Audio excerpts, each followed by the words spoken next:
What's going on, YouTube? Winning Image here, out to bring you guys a deck breakdown to my final rush. This is the Donji deck that everybody loves, which because it's focused on violence boost, and I've certainly enjoyed playing it myself, as it was one of the decks I was really looking forward to playing out of Overdress Set 1. So without further ado, let's hop into it because I run this a little differently, playing a bunch of the options, taking advantage of all the different engines to make sure that you have an optimal final rush turn, inspired by my teammate Joens. So without further ado, let's hop into it. Our right deck is the standard Matt, Steve, Richard, Bruce. So, Matt is our standard starter, going second you draw. Steve is really good. When it's placed on Vanguard, you choose a card from your soul, call it, and then you soul charge one. Obviously, it'll be Matt. And then Richard, when it's placed, you choose a card from your rear guard, put it into your soul, and then you draw a card. If you're up against Virena and they're going first, they'll usually use their Virena or try and mulligan for it to retire your Matt so you won't be able to draw. So you could always drop something else so they would have to make a choice whether or not they want to retire something and ensure that you always have the draw. And then finally Bruce. Bruce, of course, is their main grade 3. At the start of your ride phase, you are in Final Rush, meaning that it has to be on Vanguard previously. Turn 4 deck, nothing new. And then if you are in Final Rush when it attacks, Soul Blast 5, stand all of your front row rear guards. Imagine if we had an Excel circle. But yeah, that's it for the right deck. Now into the main deck, we have 3 copies of Violence Bruce. This of course ensuring our Persona ride. This is very important to the deck, and usually I try to hard mulligan for it try to draw into it because we don't run draws in this version of the deck. But I do like having the Persona ride turn 4 because you want to try and kill him on your final rush turn. Usually the game will go past that if you're not able to kill him on your turn 4. So that's why we always want to be sure to have multiple chances to Persona ride, because I know some decks just play a bunch of soul charge cards and not any other Bruces, which I find to be very weird. Next, the card that hardcore carries the deck. Upward Acrobat Marjorie. So Marjorie has this really cool skill that once per turn when she attacks, if you are in Final Rush, you can put a rear guard into your soul and then draw a card, soul charge 1, and she gets 10k. On a Persona ride turn, she's 33k, meaning that it's like a lot to guard. And then on a regular turn, she's 23k. But this is really good because it gives you 2 soul and it gives you advantage because you're able to draw cards, set up for following turns, or draw into some nice defensive pieces, or be able to use your other Soul Blast effects and without fear that you're going to miss out on your final rush and Bruce's skill. So that's why she's really good, and you always got to play her at 4 because she really just carries the deck. But then the other grade 3 that we run is Time Fissuring Fist Colossus. When it's placed on your guard, Soul Charge 1, mandatory. Keep that in mind. And then if you are in Final Rush, you counterblast 1, he gets plus 15k, making him 28k, putting your opponent out of guard range of a single trigger if you're not in a Persona ride.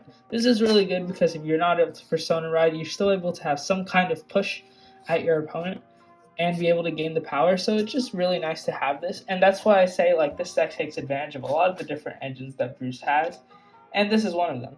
Usually some people just pick one of the 2, but combining them both is really powerful and ensure that you're able to have strong rear guards on top of pressure because your grade 2s usually can't hit unboosted, but all your grade 3s can.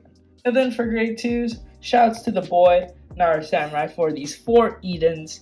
If you are in Final Rush, he gets plus 5,000 power, and then when he stands by a card effect, he gets critical plus 1.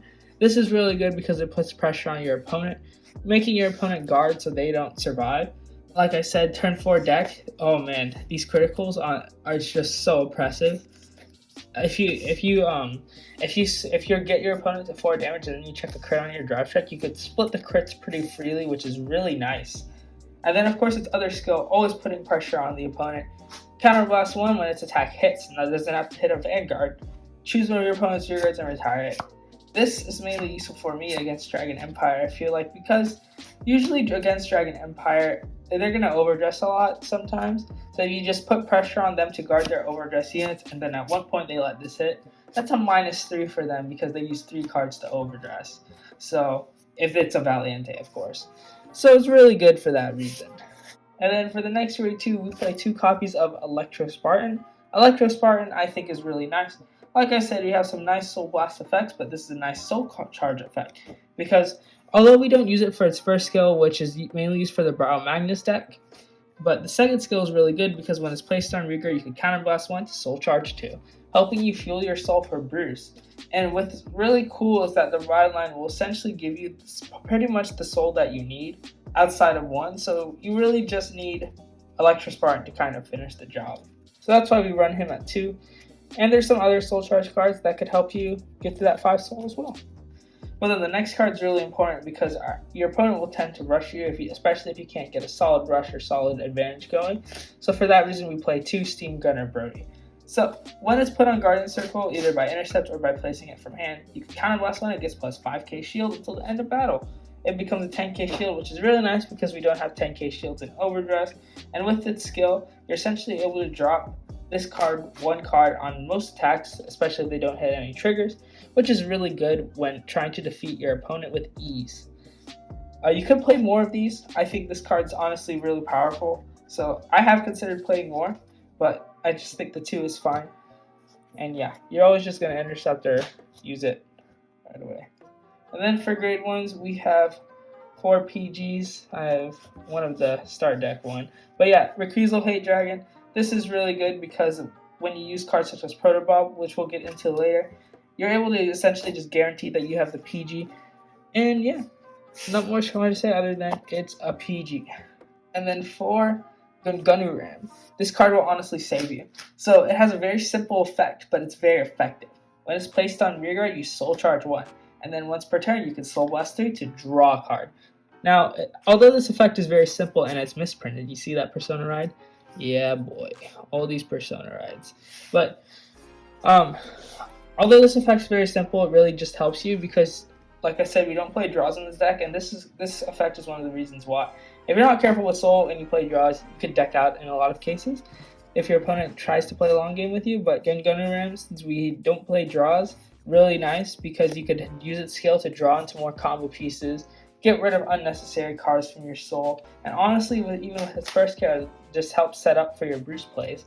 So that's why we play Gungunu Ram at 4.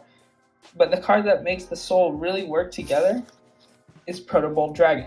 Protobob Dragon, if you are in Final Rush and it attacks or boosts, so keep that in mind. If it's in your front row, it's swing 8 or 18 if you're a Persona Ride respectively. But you counterblast 1 if you're in Final Rush, to put another rearguard into your soul, choose a card from your soul and add it to your hand. I like this effect a lot. Usually I find myself adding a PG or a Bruce just to cure a Persona Red for the following turn. In the few games that I have with this deck, it's really good, and that's why you gotta play Protobob. I think it's gonna stick around for a bit until set 2, and then we'll see from there. But just being able to turn your soul into a toolbox, making you make decisions based on what you got a Soul Blast for Bruce's effect, just really good. And then the last soul charge card we run is Acrobat Presenter. This is very basic effect. When it attacks or boosts, if your Vanguard is Bruce, you soul charge 1. You're in Final Rush, you soul charge another 1. So essentially just a soul charge 2 off 1 card. It's really nice being able to get off your Final Rush stuff really easily. And yeah, it just makes your soul accelerated. But we only play 2 because you have a lot of cards that soul charge, so that's why he's not necessary at 4. And then for triggers, we have 1 over trigger, pretty stonks. If you drive check hit it, you get 100 million, of course, and then your Vanguard gets plus 10k and a crit till the end of the fight. Some people think this is the worst over trigger. I think that's a pretty solid opinion because your opponent can just play around it depending on where they are in their hand, and it's not as explosive as some of the other ones, but that's okay. But yeah, it's the Dark States over trigger. I like the Cray Elemental one too in this deck if you want to play that instead. Just being able to give 2 units 100 million is not bad at all either. And then 4 of my favorite art in the game. This crit from the start deck. And then 3 more crit. 4 fronts. So fronts are honestly really powerful, and I think you should be playing fronts in this deck just because it just puts everything over the edge. 1828.